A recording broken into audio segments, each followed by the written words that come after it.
Hello all, welcome to my channel.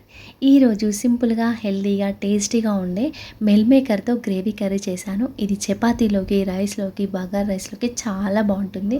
సింపుల్గా టేస్టీగా ఎలా చేయాలో ఇప్పుడు చూద్దాం. దీనికోసం మెల్ మేకర్ని వేడి నీళ్ళల్లో వేసి ఒక 2-3 నిమిషాలు ఉంచి వాటర్ అన్నీ తీసేసి పక్కన పెట్టుకోండి. ఇప్పుడు స్టవ్ మీద ఒక గిన్నె పెట్టుకొని 1 స్పూన్ ఆయిల్, 1 స్పూన్ నెయ్యి వేసుకోండి. ఇది వేడెక్కిన తర్వాత మసాలాలు 2 ఇలాచి, 3 లవంగాలు, 1 ఇంచు దాల్చిన చెక్క, కొద్దిగా సాజీరా వేసుకోండి. ఇలా వేసుకొని ఇవి కొంచెం ఫ్రై అయితే సరిపోతుంది, ఎక్కువ ఆయిల్ వేడైవద్దు. ఇప్పుడు ఇందులో నిలువుగా కట్ చేసుకున్న 2-3 పచ్చిమిర్చి వేసుకోండి. పచ్చిమిర్చి వేసి కొంచెం ఫ్రై అయిన తర్వాత ఇందులో సన్నగా కట్ చేసుకున్న ఒక మీడియం సైజ్ ఉల్లిపాయ ముక్కలు వేసుకోండి.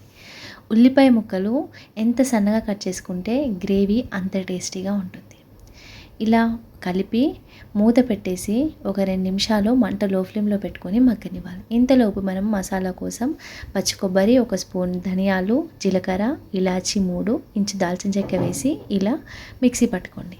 ఇప్పుడు ఇందులో కమ్మటి 1 స్పూన్ పెరుగు వేసుకోండి, పుల్లది అస్సలు వేయొద్దు.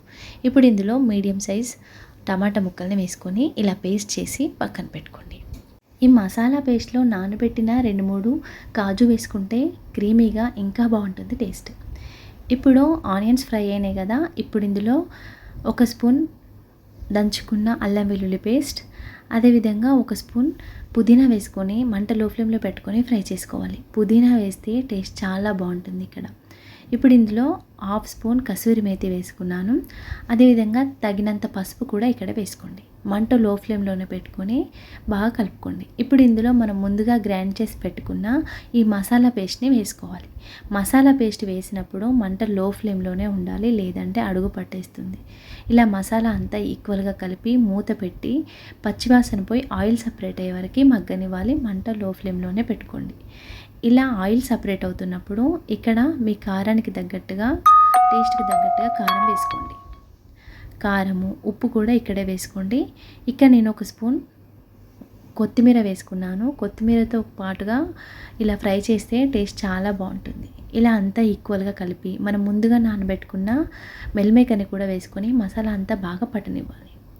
ఇప్పుడు ఇందులో మీ గ్రేవీ కన్సిస్టెన్సీకి తగ్గట్టుగా వాటర్ యాడ్ చేసుకోండి.